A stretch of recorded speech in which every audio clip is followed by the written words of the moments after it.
Indarrean dagoen erregimen politikoa eta gure lotura Espainiarekin orain dena den bitartean horrela jarraitu beharko da.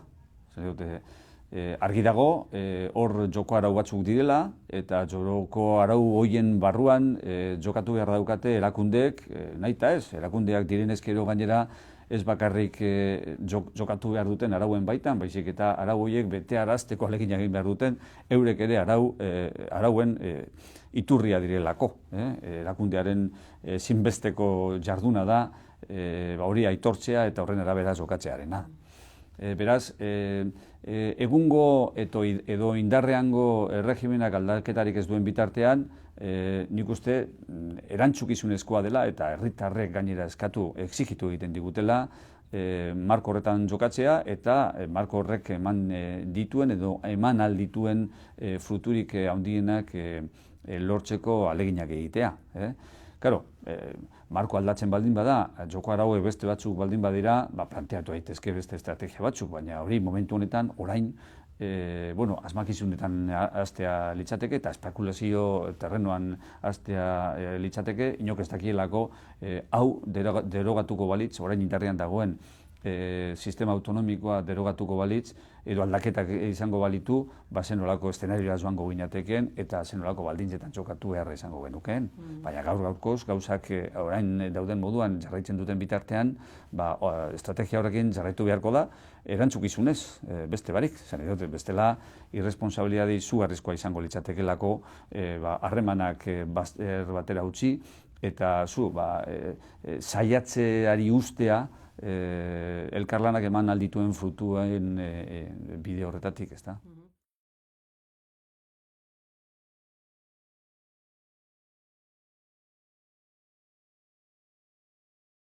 Baina guk ez dugu inoiz esan hemen legebiltzarrak, Eusko Legebiltzarrak erabaki dezakeen esparrutik kanpo ezer hitzartuko duenik arlo horretan. Ez gara inor esango Madrilengandik baimena jasotzeko edo lortzeko kontsulta bat egiteko edo zenolako neurriak hartzeko arlo honetan alabestean legebiltzarrak bere baitan adostutakoaren bidetik ez baldin bada.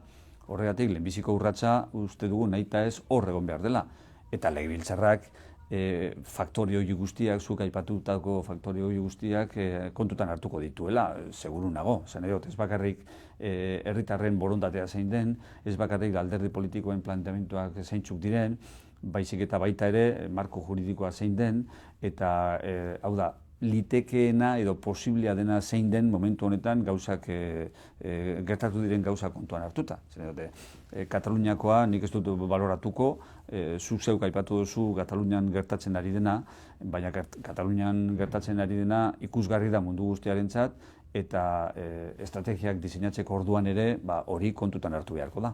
Baina ez dut zalantzarik izango legebiltzarkideek ere euren saiakera hasten dutenean hori kontutan hartuko dutela. Zer den egokia, zer ez den egokia, nondik abiatu, zenolako planteamenduak egin eta zenolako helburuekin jokatzeko estrategia definitzen dutenean.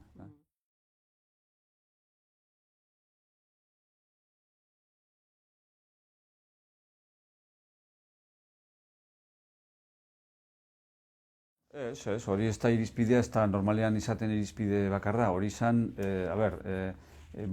momentuan gertatutako gauza baten aurrean erantzuna eskatzen zen, eta erantzuna zen, ez dakit Jaurlaritzak zer egin dezaken momentu honetan bertan orain kontuan izanik gure lurraldetik kanpo dagoen gauza bat dela, ezta? Kontuan izanik, beste erakunde batzuk daudela gainera horren ardura daukatenak lurralde esparru horietan. Horrek esan nahi du, ez daukala Eusko Jaurlaritzak ezer egiterik? Atzerrian gertatzen diren eginkizun arlo asko eta askotan Jaurlaritzak parte hartzen du eta bere kudeaketak egiten ditu. Jakinik bere tresnak eta bere posibilitateak mugatuak direla. Ez ditut orain adibideak jarriko, baina mundu guztiak ezagutzen ditu, bai Afrikan gertatutako gauzak Euskaldunak bitartean jokoan daudenean, edo hainbat lekutan, ez Europan bertan, Europan igual jokamoldeak errezagoak direlako, baina gure eragin esparru hurbiletik kanpo edo haratago dauden herrietan, lurraldetan gertatzen diren gauzetaz.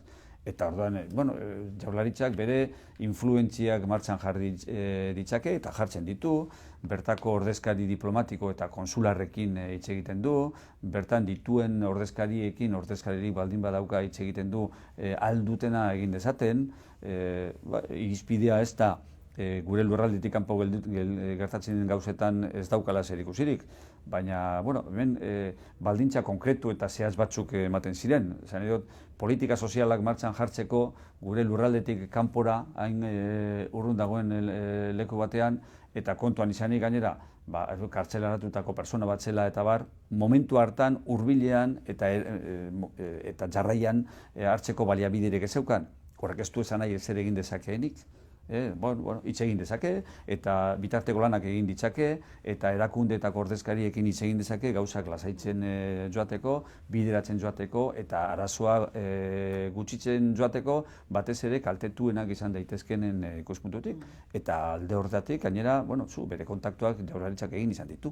Eta ezin daiteke esan hemen bat ere jokorik izan ez duenik, bere aleginak egin ditu, kontuan izanik, beti lurralde esparrutik kanpo diren gertakizunetan bere tresnak eta eragin indarrak mugatuak direla. Eta, ahal izan duena egin du.